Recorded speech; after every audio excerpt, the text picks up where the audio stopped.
Well, hello, students and staff. It's really a privilege to be here to talk to you today, and I want to thank you for the invite. And I also want to thank you for carrying on with this most important ceremony, that of remembrance, in a very difficult time.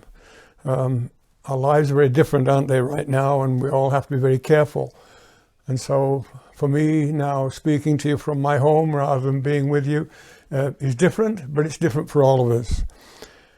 I'm so pleased that your school is still carrying on with the Remembrance ceremony. And right now, it's interesting because there are many things happening in our lives that remind me of when I was a little boy, the same age as many of you, growing up in England, going to school during World War II. There are lots of things that are different, as well as being the same. We had very little food, of course, and school was the one place where we could go every day in the week, and there was always one meal a day for us.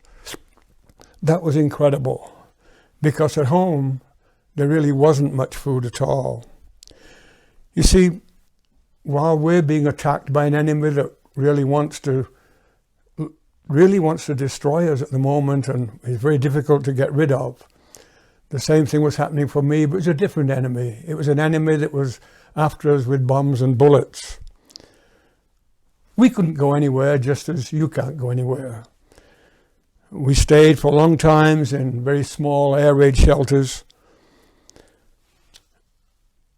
And now, 75 years later, as that war ended, it's not hard for me to remember those veterans who worked so hard and did so much to provide us with the freedom that we have today.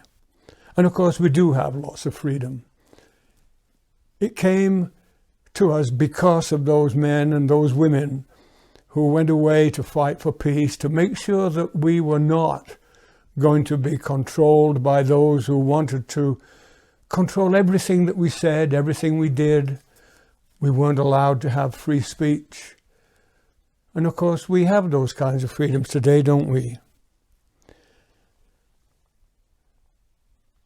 Basically, we're free to express our thoughts, to say the things that we want to say, provided we're not cruel to other people, provided we don't bully other people. And that's what the enemies that we had back then wanted to do. They wanted to bully us and make us do the things that they said, not the things that we wanted. We have to be careful with free speech, of course. It's only free when we don't make it hard for other people and hurt other people. You know, that Second World War ended 75 years ago. It ended in the same way as an earlier war had ended, as Canadians came to help us to defeat that enemy. The sailors, the soldiers and the airmen. And the youngest of them now is probably now 95 years old. We have a man who lives in our town here of Okotoks, whose name is Winston Parker. He's 102. This is his book. He was an airman. His plane was shot down over enemy territory, and he survived by parachuting down to earth and was captured and was a prisoner of war for a long time. He has lived a wonderful life since, as he will tell you. 75 years on from that war, and I remember those Canadians who were over in England. I remember all the veterans, of course, because I have lots in my family. I hope that 75 years from now, you'll remember the ones who fought this enemy that we're looking at today. The doctors, the nurses, all of them, the scientists who are trying to work on a vaccine. Just as I remember, though, not just those veterans, but all of those who have served. One of the ways I remember them is because I have lots of veterans in my family. This gentleman here is my grandfather. He was very badly wounded in World War I. And when he came home, he was never able to work again. And so my father had to leave school when he was 11 years of age so that he could go to work at 11 years of age, so that he could go to work to help feed his family. We also have in our family my wife's father, who left home and was gone for 3 years during World War I to fight the enemy at that time. He survived, came home, and lived a wonderful life. I have lots of cousins who've served as well. I have a picture of one of them here, my cousin John. He was funny. He once asked us how we would dodge a bullet if we were out in the war, and I said I would just duck.